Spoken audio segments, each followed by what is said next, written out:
Welcome to the Sleep is a Skill podcast. My name is Molly McLaughlin, and I own a company that optimizes sleep through technology, accountability, and behavioral change. Each week, I'll be interviewing world-class experts ranging from doctors, innovators, and thought leaders to give actionable tips and strategies that you can implement to become a more skillful sleeper. Let's jump into your dose of practical sleep training.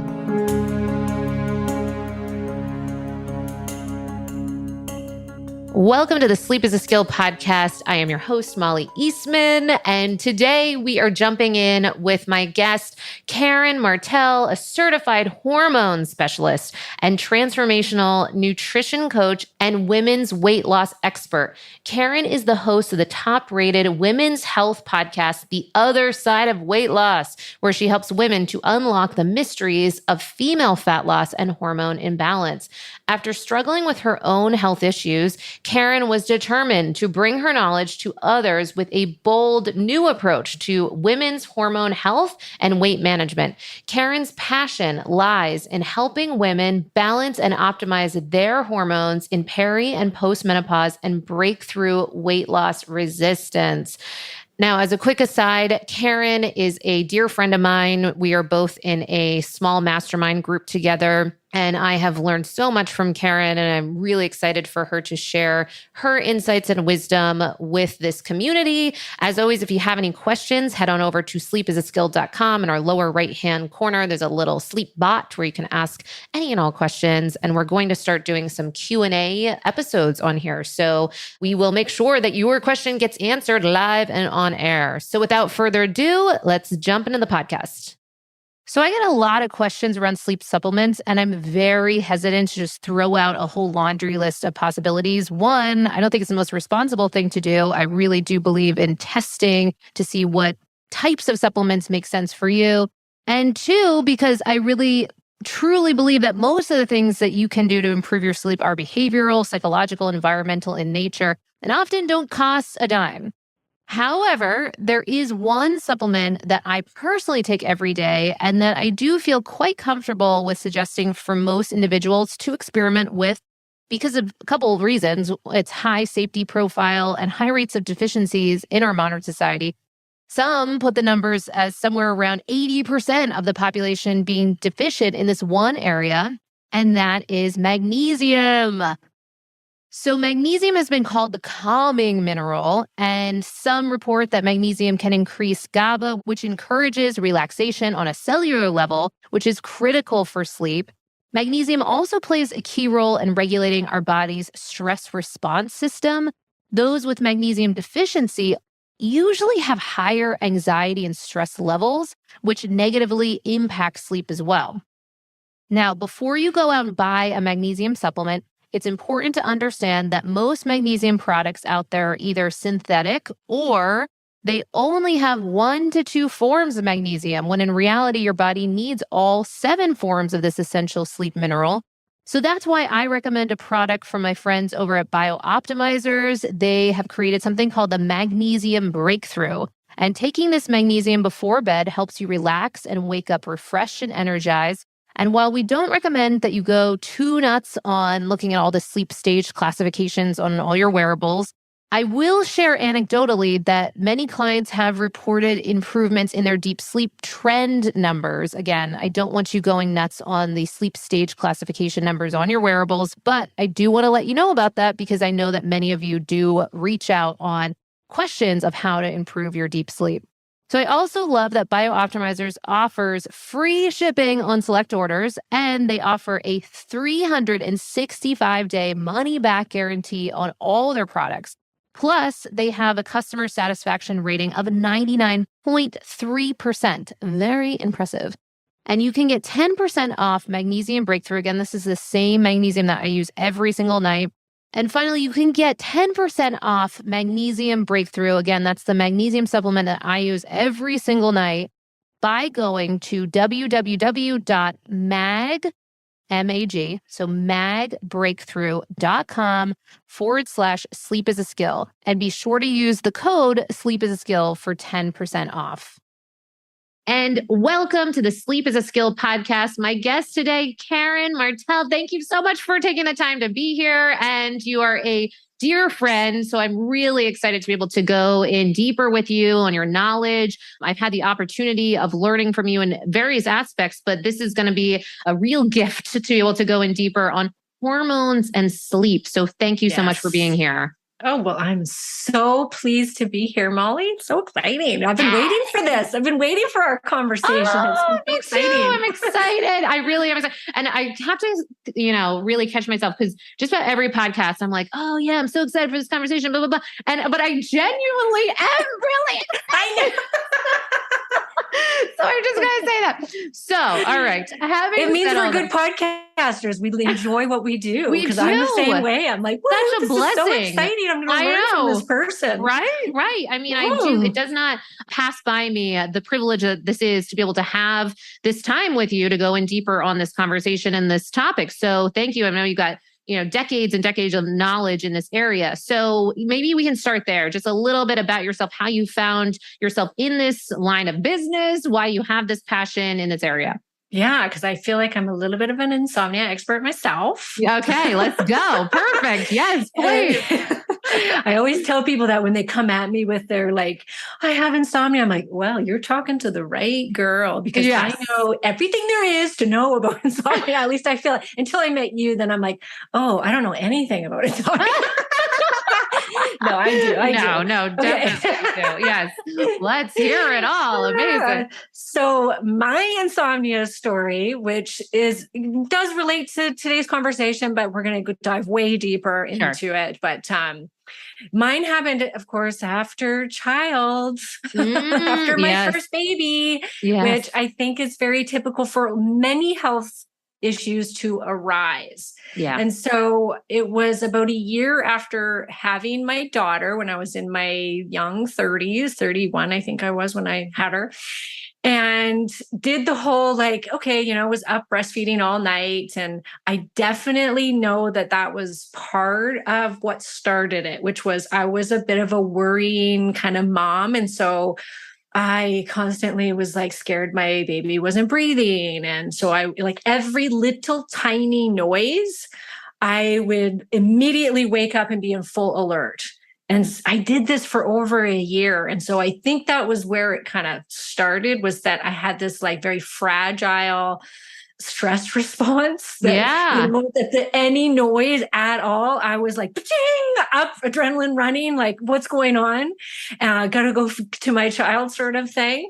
And then interesting enough, I stopped breastfeeding and everything was going okay. And then that suddenly it was all these health problems kind of came falling down around me, all within probably 2 months. And things I suddenly had really bad digestive problems. I was having severe migraines that would last over a week at a time. I got depressed. I had really bad PMS. I was starting to gain weight without having changed anything. And then the insomnia hit. And it was nothing I'd ever experienced. Up until then, it was definitely starting to creep up where it would be oh, I have to just take some melatonin and L-theanine and to get myself asleep, and that would work. Sure. And then suddenly it was it honestly felt like a light switch went on and I couldn't turn it off. And I would try and go to sleep at nighttime and I could not fall asleep at all till usually about 3 or 4 o'clock in the morning.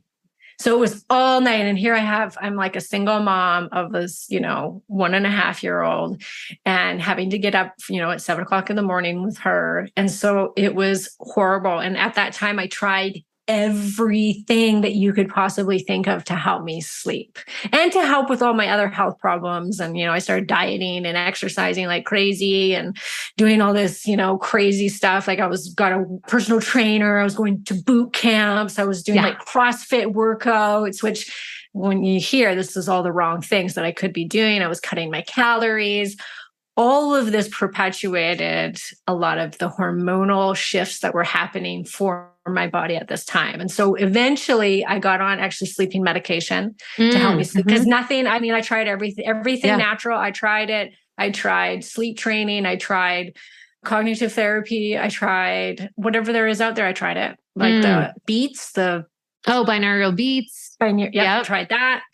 And it was just my brain just suddenly went on and it couldn't shut off. And there was nothing. It was the weirdest thing. I could not sleep at all. And I finally went to a naturopath and I said, I think there's something hormonally wrong with me. Yeah. And at this point in time, almost 33, and no doctor, when I went to them had said like, oh, maybe this is hormonal, because I was young. Anyway, so my hormones came back that I had very low cortisol. I had very low DHEA, which is another one of our stress hormones. I had a whole bunch of estrogen. I had no progesterone, and we're going to get into why that's a problem when it comes to sleep. Sure. So my body was on this like high alert, running on adrenaline. I had no cortisol. I had no progesterone, which is very calming. And so I think it was just kind of this perfect storm that happened inside my body. And it ended up, I was actually on medication to sleep for 10 years. I never went and tried to do anything about it because I was being given the sleeping pills. And so I just took them. Yeah. We know how that goes. 100%. Yes, exactly. Yeah, which is terrible. And then my doctor actually pulled me off of them a couple years ago. And so I was forced to kind of go, oh, okay, maybe I need to find something else. And I was able to get rid of the insomnia for the most part. So that was good. And we can get into what I've done to do that. But please. Yeah. But right now. Okay. Yes, absolutely. Oh, that's so funny. So what was interesting was a couple of years back, it did suddenly just leave, my insomnia. And I could tell. It was the weirdest thing. Even though I was on medication, I could tell. And I was on Ambien, I think is what you guys call it. We call it something. We do. Yeah. Ambien, Lunesta, Zopiclone. So I was on a very low dose. I was on I think it was about 3.5 milligrams. And it was just to induce sleep. Once I was asleep, I could stay asleep. Okay. And it just suddenly left. It was the weirdest thing. And I had about 2 months where I went completely cold turkey after 10 years. I just stopped the medication and I was fine. It was the weirdest thing. It was like the light switch flipped off. And I was like, what happened? What did I do? I have no idea. A couple months later, it flipped back on. So I went back on the medication. And then she pulled me off of it because of some new research that was coming out that it could lead to Alzheimer's and dementia. And I was like, well, lack of sleep leads to Alzheimer's and dementia, but fine, I'll go off of it. Yes. And I luckily tried right around the same time, THC became legal in Canada. And I tried the CBD thing, did nothing. And somebody said, you have to try this type of THC. And it was an indica THC, and it was just like these drops. And so, I don't like to get stoned. So I was like, anyways, that was enough. Like a couple drops of that, like maybe 4 milligrams was enough to induce sleep. And that's what I've been using in combination with the occasional Zopiclone, Ambien. When I travel, or if I'm having a bad night. So I still use it sometimes, but I've definitely been able to get rid of that induced sleep problem by using it, which has been great. And then for the last 10 years, and this sounds very strange too, but for the last 10 years, I've set an alarm to go to the bathroom every night. And this has really helped. And I hope this can help somebody that's listening.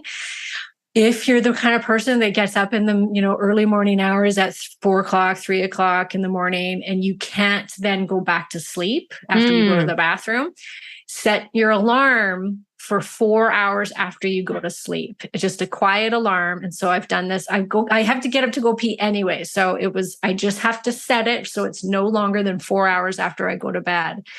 And so I set it, I get up, I go pee, and I can always go back to sleep. If I don't do that, I wake up at 3 o'clock in the morning, and I'm one of those that'll take me 2 hours to go back to bed. Interesting. And this was like a trial and error, I read it somewhere.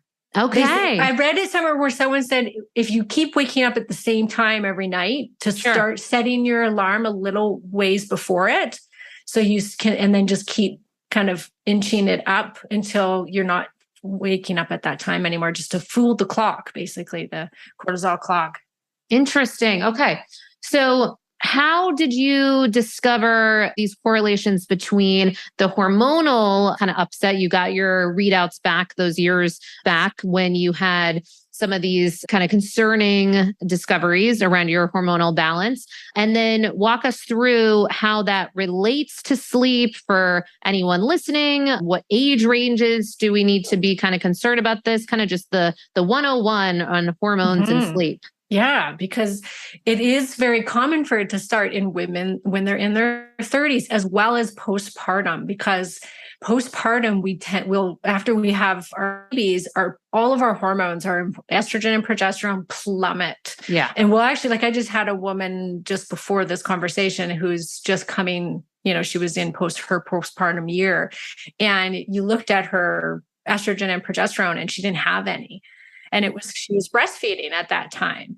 And so, when we're pregnant, they go super, super high. You have the baby and they crash. And some of us are more sensitive to that than others. So it can happen with pregnancy or as we age, typically over the age of 35, 38 seems to be like the magic number, but it's always around 38. Oh, great. I have my 38th birthday coming up. Fantastic. What do I have to look forward to? You're going to know what to do though. So this is okay. Okay, great. Yes. Knowledge is power. Let's go.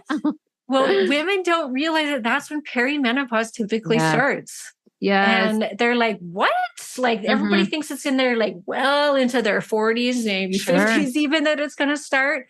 But we're starting to see it start earlier and earlier because of all of the toxic load that we're having right now. And it's affecting all of our hormones. We have so many fake hormone chemicals in our environment that it's really affecting women right now and men. But we're seeing it in women more and more. Fertility's on the rise. And so as we age, we start to lose our eggs. We come into this world with a certain amount of eggs. As we age, we lose more and more, and they get, just crappier quality. We'll call it just worse quality. A technical term. I love that. Quality goes down. Crappy quality. Put that on my proverbial egg carton. Exactly. And so as we age into our later 30s, it's very common for women to not ovulate as much. And when you ovulate is when you release these eggs that can then be fertilized and we can get pregnant. So up until then, what we see is that women don't have a problem. We ovulate every month. And then as we head into our later 30s, we're not going to ovulate as much. And when we don't ovulate, we don't produce progesterone. So we suddenly get this imbalance, whether it's from just having a baby or because you're aging and you're losing your eggs or your egg quality is going down. You're now not producing progesterone. So why does that matter? Well, progesterone, one of its metabolites, which a metabolite just means how is your progesterone is released, and then you have to break it down in the body and then we pee it out. One of the metabolites from the breakdown process actually reacts on the GABA receptors in the brain. And I'm sure you've talked lots about GABA in this podcast. It's the supplement that's often used for sleep. Yeah. So women will suddenly go, why am I not sleeping when they're in their late 30s? And they'll notice that some months are worse than others. And it seems like the closer they get to their period, the less they start to sleep or the more insomnia that they're going to experience. And so this is because you're not producing the same amount of progesterone that you used to produce. And so it's very calming. Progesterone is very anti-anxiety. Because of that, how it reacts on GABA. So your anxiety goes up, and then you're not having the nice calming effects on the brain anymore to help you go to sleep.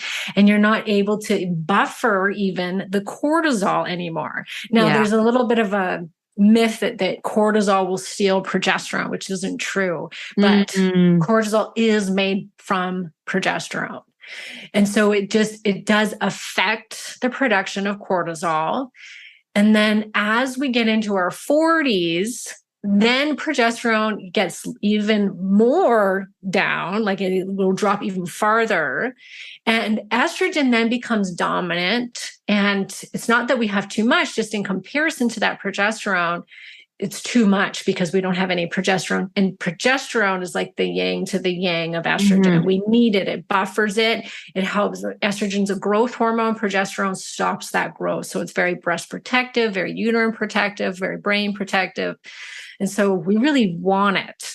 And there's things that we can do to help our own body to produce progesterone during our fertile years. Like for you at being 38, there's great things that you could take that could help your own production of progesterone. So you could, and then in turn, that would help you to sleep. But as you begin to age and your ovaries begin to, stop functioning, then we do not produce progesterone out of the ovaries anymore, or out of our eggs anymore, because we have none. Right. A little bit is made in the spinal cord and a little bit out of the adrenal glands, but mainly we're going to lose our progesterone. So that, once we get into our 40s and it's a matter of our ovaries not ovulating, we're not ovulating anymore. And then at that point, there's no amount of herbals that can bring that back. There's nothing you can take to keep your ovarian function. There just isn't. And then as you age, we start to lose estrogen. And this is really, really important. Estrogen has a really bad rap out there. Everybody thinks that estrogen's making them fat. Everybody thinks they're estrogen dominant. Estrogen dominance is like the most, I think every single woman, honestly, that I speak to thinks she's estrogen dominant. And she could be menopausal and she thinks she's estrogen dominant. And I'm like, you don't have estrogen. And so this is very important. We can get into this, but is there any questions before I continue? Yeah, no, I appreciate this. You're just dropping gold.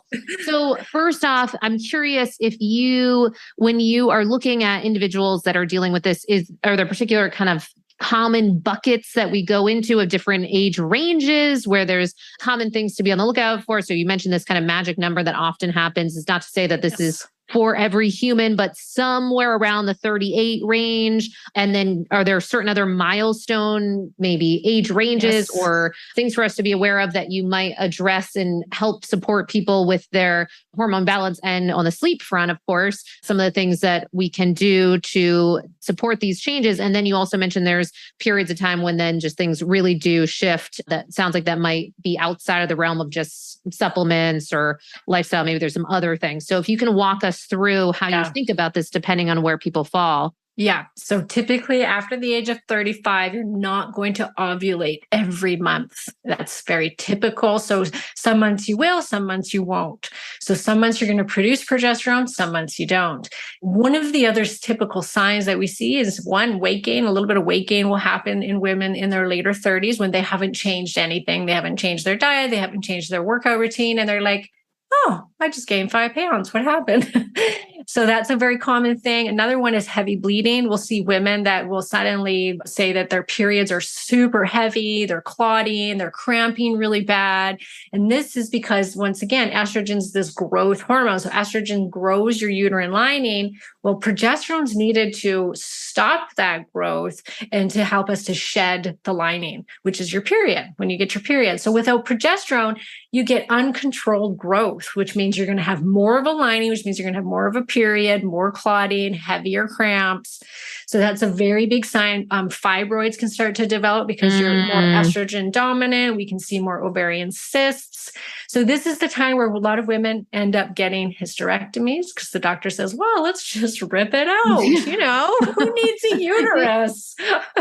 I love how this has become accepted over the years and just it's normal. Very common. Yeah, sure. Yeah. Yeah. Okay. I read it was like 75% of women or something crazy. Like it was ridiculous. It's one of the most overused surgeries and it doesn't fix anything. It's not fixing the root of the problem. You're just ripping out the uterus, which they'll say, oh, you don't need that. But as soon as that uterus is gone, the ovaries are going to start to deteriorate faster because there's not enough blood flow thanks to the uterus that should be there. And I always say, if this was a man's problem and he said, with any sort of gynecological problem that they had, as if we would ever say, well, let's just take your balls out. Who needs your balls? It would just never happen. But yet Never. for women, it's like, yeah, sure, just rip it out. It's fine. And it's not fine at all. So that's typically what happens because women are bleeding. They'll just start bleeding constantly. They'll get their periods like every 2 weeks. And it's just this uncontrolled thing that starts to happen. And so at that point in time, there is a lot that you can do. And I always say, diet always has to come first. We have to make sure that we're healthy, that we're exercising, that we're making sure that we're eating the right foods for our body and for our hormone types and all that good stuff. One thing that women can take is Vitex at that time. Vitex and things like DIM, diindol methane, calcium D-glucarate. This really helps to balance out us to process the estrogen better and help boost our progesterone production. So that can be extremely helpful during those years and can do a lot. Lowering stress, like watching those cortisol levels is super important because the adrenal system will take the brunt of the loss of the hormones. So we can produce some of these hormones through the adrenal system. But if your adrenal system's running on cortisol constantly and you're constantly in that fight or flight, your body's going to preferentiate making that cortisol over your progesterone, estrogen, testosterone. So this is the time in a woman's life where you cannot get away with what you used to get away with as far as stress. And this will majorly impact your sleep patterns, not only just the progesterone going down and we don't have that nice buffer on our GABA receptors. We also, with our cortisol, if it's going up and we can't tolerate it like we used to, like we can't do what we did in our 20s, in our 40s. We just cannot. We can't. Our adrenal system can't take it. Yeah. And so we start to see women either go too high with their cortisol or they go too low. It's very common for women once they get into perimenopause farther and into menopause to have too high of cortisol because estrogen really helps to control our cortisol levels and helps with our stress levels. So we start to see this almost always. Like I do hormone tests all day long and I'm always shocked. I had one the other day where I'm like, oh, your cortisol is beautiful. Oh. Like nobody's cortisol is beautiful anymore. Oh my God. What are they doing? Living in a little cabin in the woods or something? Yeah. I know. It's like, how do you do that? Like this. She was a dentist too. And I was like, wow, that's crazy. Yeah. Amazing. It doesn't happen often. Right. And you have mentioned how you are really measuring these things along the way and you're getting these tests all day long. What are these tests that you suggest that people do? How often should they be doing this? Is there a cadence within their cycle that they want to make sure they're actually testing within? Any kind of guidance for that so that as we're instituting some of these changes that we really see a measurable difference? Yeah, it's so good to do a hormone test, if possible, when you're in your early 30s. Well, you feel good, because we want to see, okay, when you have a normal cycle and you're sleeping really well and your stress levels are great, what does that look like on paper? And so if you can start early, great. If it's too late, fine. You can still, it's never too late to test properly. Right. So when you're in your fertile years, you really want to be testing either through saliva or urine, not blood. Blood does not tell you what you need to know, especially when it comes to sleep. Yeah. We know that you guys have listened to Molly talk about the cortisol clock. Yeah. If you just go to your doctor and you go say, okay, I want my hormones tested, including my cortisol, my DHEA, they'll say, okay, well, let's just do a blood draw and they'll take a snapshot in time. And you could have been in traffic on your way to get your blood drawn and cortisol could be up. And so it's going to look like you have this super high cortisol when actually you might have really low cortisol throughout the whole day. So we want to see that you have this really healthy curve, right? We want to see that cortisol comes up within the first half hour of waking and then slowly peters down throughout the day so that you can then sleep at nighttime. And it also, if you do through urine, you can test your adrenaline, your norepinephrine, epinephrine, and dopamine, which have a lot to do with, of course, cortisol, stress, sleep, function, happiness, addiction, all of these good things, so that you really want to see what this whole picture is telling you, including the DHEA. And when you test through saliva, you're going to see your metabolites. So you're going to see how are you breaking down progesterone, because there's a couple different paths it can go down. And one of them is the one that reacts on the GABA receptors of the brain. So if you're a person that's not metabolizing down that pathway very well, that's a problem. And so we want to give you something that's going to help you to go down that pathway so that you can start to sleep better and have that nice calming anti-anxiety effect from progesterone. And you can't tell any of this if you go and do through blood draws. Absolutely. And when you say saliva or urine, are there particular types of tests that you really suggest, or does it, because I asked that because certainly in recent years, a slew of companies have popped up that have at-home testing and things that can be sent to you, or just different needs. Are there certain ones that you find are more accurate, or any guidance there? Yeah. So when you're in your fertile years, you definitely want to do the saliva or the urine. And I use either ZRT or Dutch. Dutch is dried urine test for hormones. I love Dutch.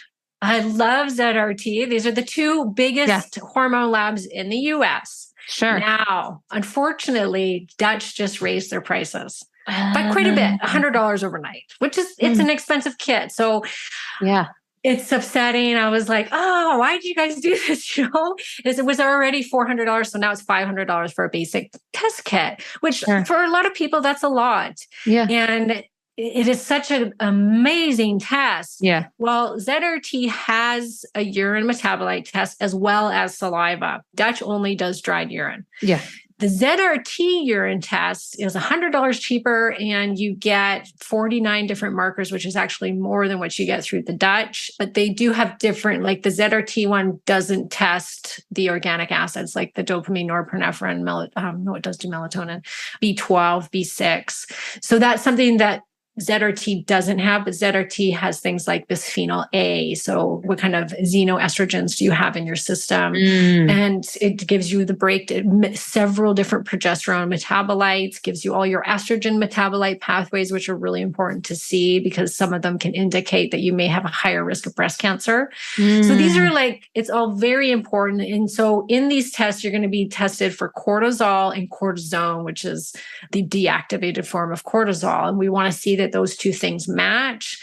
Saliva is also considered gold standard for testing cortisol throughout the day. But I find that urine really does match up very well with saliva because there's some kits that have both in them and I see them match up. So it's just really important to have it done that way if you can afford it and if you can do it.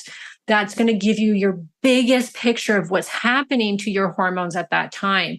As we begin to age, and if you're in menopause and you no longer cycle, you still want to do an adrenal test through saliva or urine. But at that point, you can also do blood work because blood work will show what's happening in the hormones at that point because there's usually no hormone. So having a urine metabolite test, you're not going to really see too much because you don't have the hormones to break down.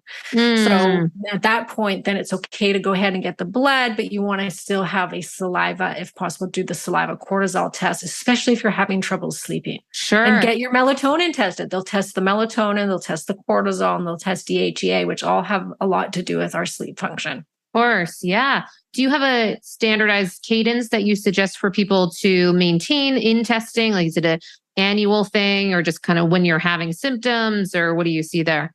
Annual.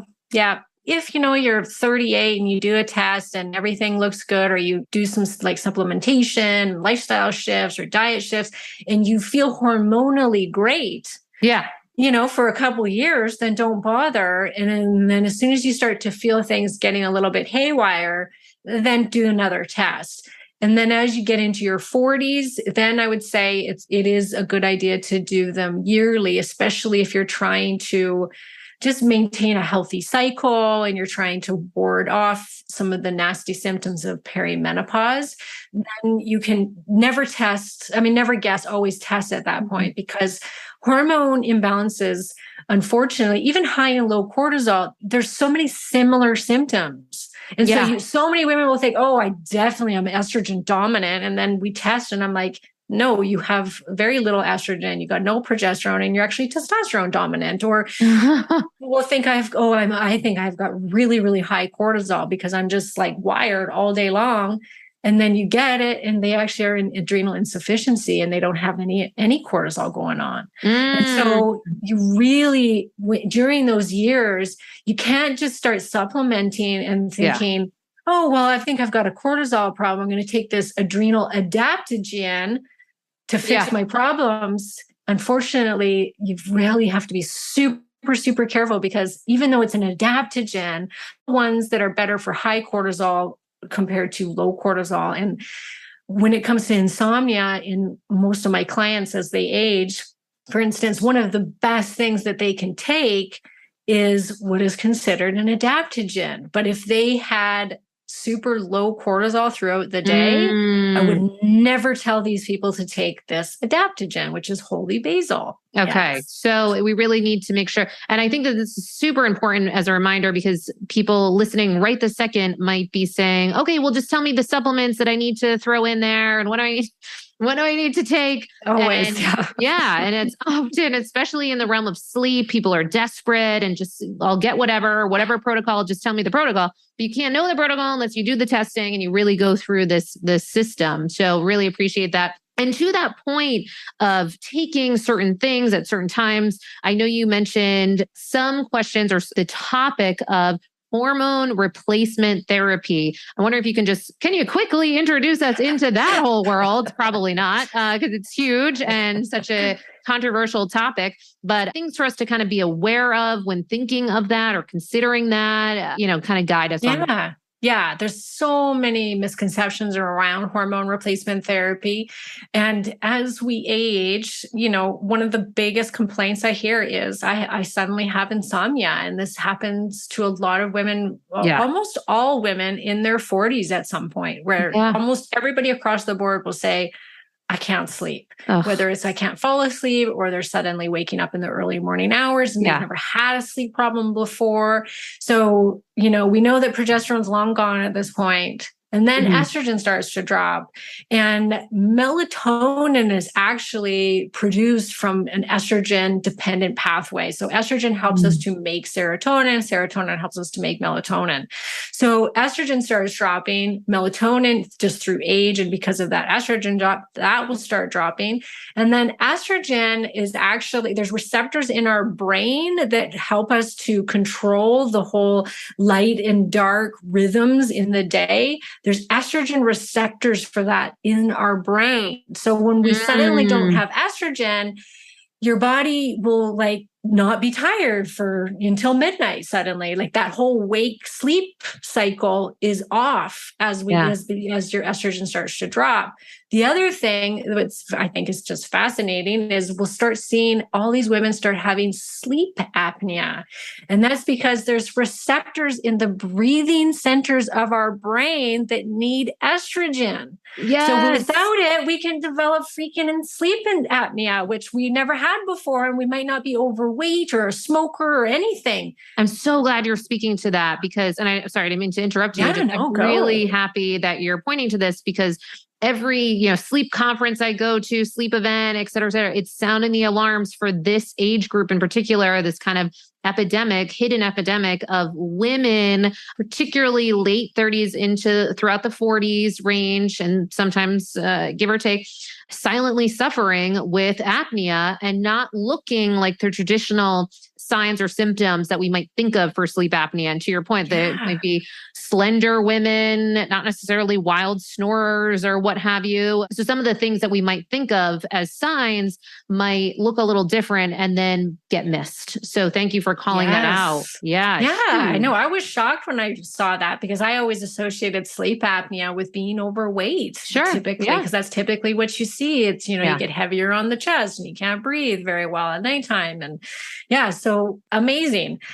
So there's that. And then you start having temperature dysregulation, which we know that temperature has so much to do with quality of sleep. Yeah. This is where the things like the chili, is it called the chili pad? Yes. Yeah. Like, so I really want to try that. Oh my gosh. Oh my God. You have to. Like, Yes.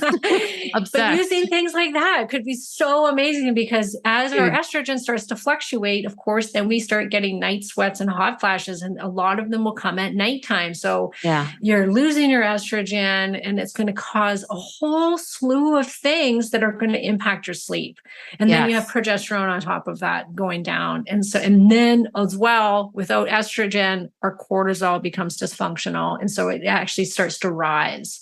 So we've got these high cortisol, low melatonin, low estrogen, low progesterone. It's just this perfect storm for insomnia. And it's one of the most, like, it's way up there as far as medication, like prescriptions go for menopausal women, is sleep medication and antidepressants. Yes. And this is because, or anti-anxiety, which are all, not always, I'm just saying, if this developed in menopause, it could be from the loss of the estrogen and the progesterone and the high cortisol. And so it's not a lack of antidepressant medication, right? Yes, it's not a deficiency in that. Which it can be. Like, I think it can be from, low serotonin levels if you naturally have that. But if it's something that you've developed, especially the depression and the anxiety, I mean, we know that depression is linked with insomnia. Chicken or the egg, we're not too sure, right? I think one perpetuates the other, but like I said, estrogen's needed to help us make serotonin, which is our nice antidepressant hormone. So we need all of these things. And so a lot of practitioners and a lot of doctors will say, well, we're not going to put you on hormones. Estrogen can cause breast cancer. And this is all based on the Women's Health Initiative that was one of the largest studies that's ever been done, actually, like the largest population of people. But there was so much wrong with that study. It's now had a real analysis done several times. And it actually showed that estrogen was actually super beneficial to the women in the study. And that it was the progestin that was causing an increased risk of breast cancer. And progestin is what's in birth control pills. And which so doctors didn't even touch on. Birth control pills, like there's no tomorrow. And actually know many menopausal or perimenopausal women that are put on birth control because of the heavy bleeding that happens. And so doctors will say, here's your birth control, before they say, here's your natural, bioidentical, same as your body's progesterone that's really what's needed. Rather, they'll give you progestin, which is going to increase your risk of breast cancer and a whole other slew of problems. So it's very backwards. The medical system is like, they haven't caught up. They don't have the right information. They're still basing everything that they're practicing back from the WHI study, when prior to that, estrogen replacement was the number one most prescribed medication in America. Wow. And that was Premarin, which isn't natural bioidentical. It comes from pregnant horses and is nothing like our own estrogen. But even that showed a benefit to women, even though it was from pregnant horses. It was still more beneficial for women to take it than not to take it in menopause, because it was actually breast protective. The women that were only on Premarin in that study had a decrease in developing breast cancer by 30%, which is huge. They had, this bone protective, brain protective. Estrogen is the most important hormone for a woman's body. So as we age and we start losing these hormones, there's no amount of dieting, exercising, or supplementing that is going to bring back your ovarian function. Sure. Period. Yeah. And so we have to be very clear about that. I just actually had somebody comment on my YouTube channel I interviewed a hormone doctor who was talking about bioidentical hormone replacement. And she said, I know lots of women who just ate really well and they're thriving without hormone replacement. It's like, well, good on those women, right? But guess what? 85% of women have symptoms of perimenopause. And those symptoms can last anywhere from 8 to 10 years. So to say that you can just eat healthy, I find it so rude, really, because I'm very healthy. I'm a nutritionist. I've always been into health. I've always been extremely, my diet's great. I eat well, I exercise, I take the supplements, I do everything right. And guess what? Karen went into early perimenopause. I had everything that could happen to me happened to me. I was, the heavy bleeding, then the missed periods, and the hot flashes, then the night sweats, the weight gain. It still happened to me. And so I was able to reverse it all, thankfully, thanks to bioidentical hormone replacement. And it is very safe. And it's actually safer to take the hormones than not to take the hormones. Women have a 33% reduction of all-cause mortality if they replace their hormones for up to 10 years post-menopause. Wow. Yeah. Well, one, thank you so much for walking us through that, because I know it's a very loaded topic. It's a hot topic. There's a lot going on there. And if anyone is feeling like, woof, I need some guidance on this, we'll talk more specifics at the end of the show, but do want to just point out that Karen's got a great hormone quiz on her website to answer some questions around, some of the things that we might be dealing with our own health and well-being, and then also be able to have various bits of information from Karen. So she's got a fantastic podcast you want to absolutely listen to, group coaching, all kinds of different things. I'm just putting this in here. Normally I would, say this for the end, but in case anyone is saying, wow, like, whoa, this is a lot. Okay. Then there's lots of resources for you wherever you might be in your journey. So the other thing I want to do is learn from you, as someone that clearly lives and breathes this topic, understanding how you're managing your own sleep and as it relates to your hormonal balance and health. And so we do always ask every person that comes on here 4 questions. And the 4 questions are, well, one, I'm just really excited to hear the answers from you, because I know that these are going to be, you've thought long and hard about as it relates to your sleep and what have you. But the first one is, what is your nightly sleep routine looking like nowadays for you? Yes. And so I make sure my hormones are always topped up, because I definitely notice that impacts my sleep greatly, right? So even if I have like a middle of the night waking at like 3:00 in the morning, I actually have progesterone cream on my nightstand, and I just give it a little squirt in my hand, and I'll rub it on my chest, and it puts me back to sleep. It's so calming, and oral progesterone is even better for sleep. So some women do really well with the oral progesterone, and it's very safe to take, and it should be taken in the second half of the cycle. So if you're having that insomnia in the second half of the cycle, that's a great thing to get started on. And it doesn't suppress your own production. It's not going to suppress your body's ability to ovulate. So it's very safe, very protective. So that's a great thing that I always make sure I have on hand. I always make sure that I have my estrogen cream on as well, because of all those reasons that we just talked about. And it helps me not to have so many hot flashes in the nighttime. Yeah. And keeps me, sleeping well. So I really find that helps me sleep too. I'll always take my little bit of THC. I take magnesium, glycinate, and I take a low dose of melatonin. I don't agree with high dose melatonin. I don't know if you've had one of these speakers on that say, take 100 milligrams of melatonin. We have the guy come in, not just the guy, but lots of different speakers on this, but have some speakers coming on a bit later to say their side or say their piece about what they believe for the high dose melatonin. So we'll get deeper into that.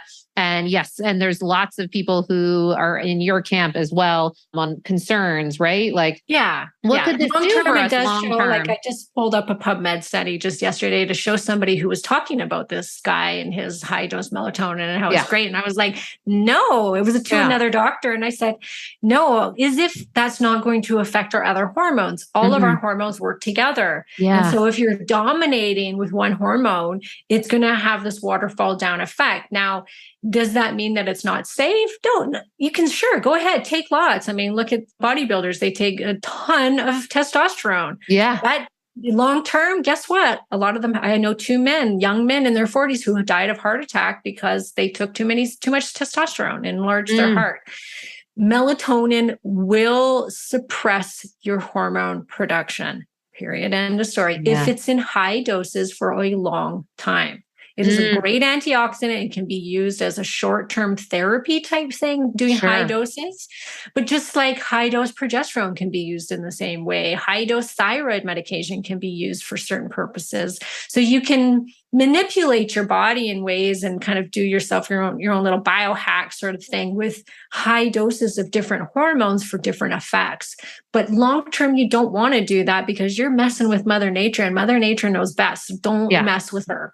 Yes, totally. And I think people often forget when they hear melatonin. It's been so normalized in many of our, certainly Western culture, and tend to think of it as something you just get at the local drugstore, not that big of a deal. And yet it is a hormone, and it is something to really have some reverence for.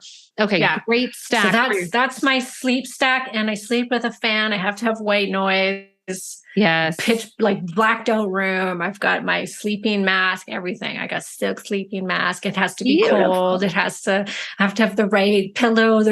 I'm a sleep Nazi. Let's just put it that way. Yes. I'm a freak when it comes to the perfect environment. Same. Okay. And so then what might we see for your morning routine, making the argument that that impacts our sleep down the road? When it's nice, I'm in Canada, so we have very cold winters. Yeah. When it's nice out, I spend every morning outside. As soon as I get up, it's like I grab my coffee and I'm out in the direct sun. Yeah. Thinking of Molly, going, Molly would be proud. I'm in the direct sun. Look at me go. Love you and Huberman, for some reason. I always think of the two of you, and I'm like, I love to be paired with him. Sunlight in my eyes. Oh, yay. For sure. But in the winters, it's not so good, but I do have a light box. And so I try and use that if I feel like I'm being affected by that. So I'll use my light box, or, sit by the window, or if I can, I'll go outside and go for a walk in the mid-morning hours. Do you have a particular type of light box that you like to use, or just, any old? It's it's an SAD box. Okay. Sure. I don't know which one it is, but I've had it but for it does years. the trick. Yes. Okay. Yeah. Great. And then you kind of spoke to this, I think, but if we left anything out, what is on your nightstand or proverbial nightstand, when you're traveling, apps, gadgets, anything to be aware of? Definitely the progesterone cream. Yes. Always. I'll sometimes have tranquils. Have you heard of those? Oh, share more. This was my first insomnia cure. When it was starting for me, this was all I would need to take. And it was something that I recommended to probably hundreds of people now. And it's one of the best sleep supplements I've ever come across by far. And I've tried them all. So all it has in it is I think it's maybe 3 milligrams of melatonin. It's got 5-HTP, but in 10 milligrams, and 100 milligrams of L-theanine. And that's it. And for some reason, taking them all separately doesn't do the same thing, but it's and maybe it's because it's a chewable tablet and the way it hits you, but it seems like just that L-theanine is nice and calming for the brain. It's very anti-anxiety, and that can really just help. If my mind's going, then I can pop one of those ones in, and that seems to help induce sleep. I also have on my bedside table this new cream that I got that's got MSM and glucosamine and mint and camphor and turmeric in it. It's for joint pain, but I use it for restless leg syndrome because it's one of my causes of insomnia. I have restless legs. And so rubbing that on my legs is it gets rid of it for me. So I sleep so much better now that I have that. So that's on my bedside table with I also have roller essential oils that I rub on my legs. I got a TENS machine in there. And so I can use that sometimes. I've got a massager for my eyes, which just can be relaxing. So that's on the bedside table. Oh, I love those. Those are a lot of new items. So and I will say, one of my favorite insomnia supplements besides that one that seems to work for, I would say probably 85 to 90% of my clients. And this is the best kept secret. Together, you can't do them separately. Phosphatidylserine and holy basil. Yeah. But it has to be together. One blocks cortisol, one calms your nervous system. And you can take lots of it if you need to, but start with 150 milligrams of phosphatidylserine and 500 milligrams of holy basil, and take it about half an hour before you go to bed with your magnesium. And it does absolute wonders. If you get up in the middle of the night, take them to help you go back to sleep, and you can move that dose upwards if need be. And I know you mentioned during the daytime hours, there's certain people that you wouldn't have used holy basil. Yes. But during the night, different. It's different and really apply to we want our cortisol low. So sure. Yeah. Great. Yeah. Okay. Works so well. I love those tips. Those are all unique and new that we have not heard. So thank you. And then the last one, and maybe this is evolving, but what has made the biggest change to your sleep game or the biggest aha moment you've had in managing your sleep? Lately, it was figuring out the restless legs. Okay. Yeah. Sure. Absolutely. And I know what it's from. And so that was like a big thing, big aha moment. And this may have been the cause of actually the primary insomnia that also happened, but I've got a lot of heavy metals in my body. And so whenever I chelate, which is just a process of taking something to get the metals out, it does affect the brain. There's certain areas of the brain that can cause RLS, and that area of the brain is affected by chelators. And so it's like it disrupts the mercury in the brain, and then it can get on. I can't remember what the area of the brain is. I can't remember right now, but it affects that possibly, it's going in that area of the brain, which then is affecting my restless leg syndrome, which is a genetic thing. Like all my family members have it, but I have it severely. And I notice a huge increase in it when I chelate. Wow. So that was my game changer. Yeah. Weird. Huge. Yeah. How can you sleep peacefully if half of your body is not peaceful? Yeah. 100%. That can be really, really frustrating for people. So thank you for sharing that. And lastly, again, because I know we only just scratched the surface, I'm clear people are going to want to know more about how to follow you, get in with all of your information and be a part of what you're doing. So what are the best ways to do that? Yeah. And so probably my podcast has a ton. If you want to know more about hormones, I talk a lot about weight loss and hormones on my podcast. So the podcast is called The Other Side of Weight Loss. We're voted top 20 weight loss podcasts of 2021. We're always top 100 in iTunes. So it's doing very well. Molly's been a guest on it, thankfully. Grateful. Yeah. I talk a lot about, actually, I've had several sleep podcasts because I know that this is such a big problem as we age. So important. Yeah. And then I've got a great group coaching program that's been going for 5 years where I teach women about their hormones. We've got a whole module on sleep, and all my sleep hacks are in there. Yes. Why we want to sleep as we age and how important it is and what you can do about it. And then a ton on hormone replacement therapy and how to properly lose weight as we age and keep up with our health and vitality, because this can be such a hard time for women. So my focus is really around that perimenopausal, menopausal transition.